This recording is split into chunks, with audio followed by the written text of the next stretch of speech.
గతంలో కంపేర్ చేస్తే. అంటే సుమారు 4% జిఎస్టీ గ్రోత్ అదనంగా సాధించుకోగలిగాం. ఇది సామాన్యమైన విషయం కాదు. అంటే ఒక్కొక్కరి పేరు చెప్తే నిధులు అటాగా వస్తాయి, ఒక్కొక్కరి పేరు చెప్తే దరిద్రం తాండవిస్తుందంటారు. గతంలో అంటే వాళ్ళు కోటేశ్వర్లు అయి ఉండొచ్చు కానీ రాష్ట్రం దరిద్రం అయిపోయింది అధ్యక్ష. అదేవిధంగా మనకి కేంద్రం నుంచి ఎన్టీపీసీ గ్రీన్ హైడ్రోజన్ చెప్పి విశాఖపట్నం దగ్గర పూడుమడక అనే ప్రాంతంలో అనకాపల్లి జిల్లాలో సుమారు 1,30,000 కోట్ల రూపాయలతో శంకుస్థాపన చేశారు అధ్యక్ష ప్రధానమంత్రి గారు. అదేవిధంగా అనకాపల్లి జిల్లా నక్కపల్లిలో మా అనితమ్మ గారి నియోజకవర్గంలో ఆర్సిలార్బిట్టలు సుమారు 1,80,000 కోట్ల రూపాయలతో వారు పరిశ్రమ పెట్టడానికి, దీనికి మీకు గౌరవనీయులు నారా లోకేష్ గారు అత్యధిక శ్రద్ధ తీసుకొని ఈ ప్రాజెక్ట్ రావడానికి కృషి చేసిన వారికి కూడా నా హృదయపూర్వక అభినందనలు తెలియపరుస్తున్న అధ్యక్ష. అదేవిధంగా నక్కపల్లిలో ఫార్మా సెజ్ని ప్రధానమంత్రి గారు మొన్ననే శంకుస్థాపన వేయించారు అధ్యక్ష. మనం హైదరాబాద్ని కంబైన్డ్ స్టేట్ ఎట్టాగైతే గ్రోత్ ఇంజిన్గా చూసామో, భవిష్యత్తులో విశాఖపట్నం అనకాపల్లి జిల్లా ఈ రాష్ట్రానికే ఒక గ్రోత్ ఇంజిన్ లాగే ఉపయోగపడే విధంగా మంచి పరిశ్రమలు అక్కడికి వస్తున్నాయి అధ్యక్ష.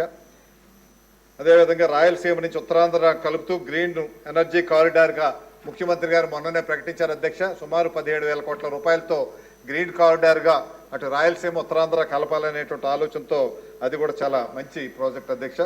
అదేవిధంగా బీపీసీఎల్ రిఫైనరీస్ కానీ రామయ్యపట్నం, అదేవిధంగా మచిలీపట్నం, భావనపాడు అటువంటి పోర్టులు కానీ, అదేవిధంగా మనకి వచ్చినటువంటి రిలయన్స్ కానీ, ఎల్జీ కానీ, తర్వాత టాటా పవర్ కానీ ఇటువంటి పరిశ్రమలు ఎన్నో కూడా రావడానికి కావాల్సిన విధంగా మంచి బాట వేయడం జరిగింది అధ్యక్ష. ముఖ్యంగా కేశవులు గారికి నా హృదయపూర్వక అభినందనలు తెలియపరుస్తూ, ఇంత కఠినమైనటువంటి ఆర్థిక పరిస్థితులు ఉన్నప్పటికీ రెవెన్యూ లోటు, తర్వాత ఆర్థిక ద్రవ్య లోటు కూడా తగ్గించి, గతంలో కొంత తగ్గించి బడ్జెట్ సుమారు 70,000 కోట్ల రూపాయలు అదనంగా గతం కంటే పెంచి చేసే కార్యక్రమం ఈ బడ్జెట్లో రూపకల్పన చేయడమే కాకుండా ఈ బడ్జెట్లో సుమారు జిఎస్డిపి అయితే మనకి సుమారు ఈ 8 నెలల్లోనే 4.3% అదనంగా పెంచే కార్యక్రమం చేశారు అధ్యక్ష. అంటే సుమారు 2 లక్షల కోట్ల రూపాయలు అదనంగా ఆదాయం వచ్చే కార్యక్రమం జిఎస్డిపి ద్వారా వచ్చింది అధ్యక్ష.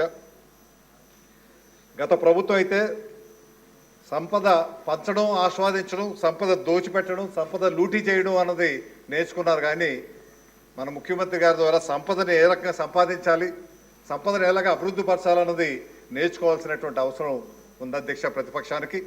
అందువల్ల మీ ద్వారా వారిని కోరేది, కనీసం గతంలో అట్టాగా చేయలేకపోతే ఇప్పుడైనా వచ్చి ఈ సభ ఎలా నడుస్తుంది, ఈ ప్రభుత్వం ఎలా నడిపిస్తున్నారు ముఖ్యమంత్రి గారు అన్నదైనా చూసి నేర్చుకుంటే తనకి మంచిది, రాష్ట్రానికి మంచిది, ఆ పార్టీలో ఉన్న వాళ్ళకి మంచిది అధ్యక్ష. అప్పుడు చాలామంది వాళ్ళు కూడా బాధపడుతున్నారు వచ్చి, కానీ వారికి కూడా అవకాశం ఇచ్చే కార్యక్రమాలు చేయటం లేదు అధ్యక్ష. కేవలం కక్ష సాధింపై పెట్టిన ధ్యాస ఆయన అభివృద్ధిపై ఎక్కడ కూడా అధ్యక్ష. ఈ బడ్జెట్లో మూలధన వ్యయం కూడా గతంలో కంటే, గత ఏడాది కంటే 16,000 కోట్ల రూపాయలు అదనంగా పెట్టారు అధ్యక్ష. అంటే 40,000 కోట్ల రూపాయలు మూలధనం. గతంలో ఎప్పుడు కూడా మూలధనం అన్ని పెద్ద రాష్ట్రాల కంటే అత్యంత తక్కువ మూలధనం వ్యయం మన రాష్ట్రంలోనే ఉంది అధ్యక్ష. అందుకే ఏ అభివృద్ధి కార్యక్రమాలు కూడా జరగకుండా ఆగిపోయినాయి. మూలధనం వ్యయం లేకపోతే మనం ఆదాయం పెరిగేటువంటి అవకాశాలు ఉండదు. ఈరోజు మూలధనం వ్యయంతోనే ఆదాయాలు పెంచుకునేటువంటి మార్గాన్ని ఈరోజు మన కేశవులు గారు ఈ బడ్జెట్ ద్వారా ఇవ్వటం జరిగింది అధ్యక్ష. అదేవిధంగా మనకి అప్పులకి జిఎస్డిపికి చూస్తే సుమారు 35% అనేసి ఇచ్చున్నారు. కానీ వాస్తవానికి అది 35% కాదు అధ్యక్ష. ఇందులో కార్పొరేషన్ల ద్వారా తీసుకున్న రుణాలు కానీ, మనం పేమెంట్స్ చేయాల్సినటువంటి 1,50,000 కోట్ల రూపాయలు, ఇవన్నీ కూడా కలుపుకుంటే జిఎస్డిపిలో 60% ఉంది అధ్యక్ష మన అప్పులు. ఎంత ఎక్కువ అన్నది బహుశా దేశంలో ఎక్కడ కూడా ఏ రాష్ట్రంలో లేదు అధ్యక్ష. ఇక్కడే ఇటువంటి పరిస్థితి ఉంది. డెట్ సర్వీసింగే సుమారు 60,000 కోట్ల రూపాయల సంవత్సరానికి మనం చెల్లించుకునేటువంటి పరిస్థితులు ఏర్పడ్డాయి.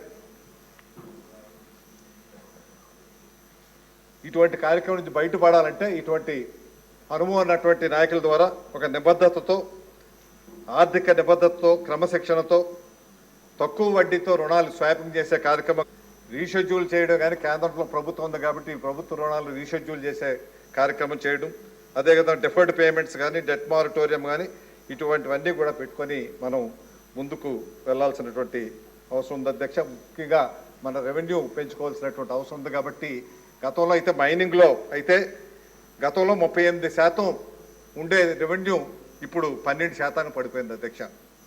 అంటే శాతం రెవెన్యూలో మైనింగ్లో వచ్చే రెవెన్యూ తగ్గలేదు అధ్యక్ష.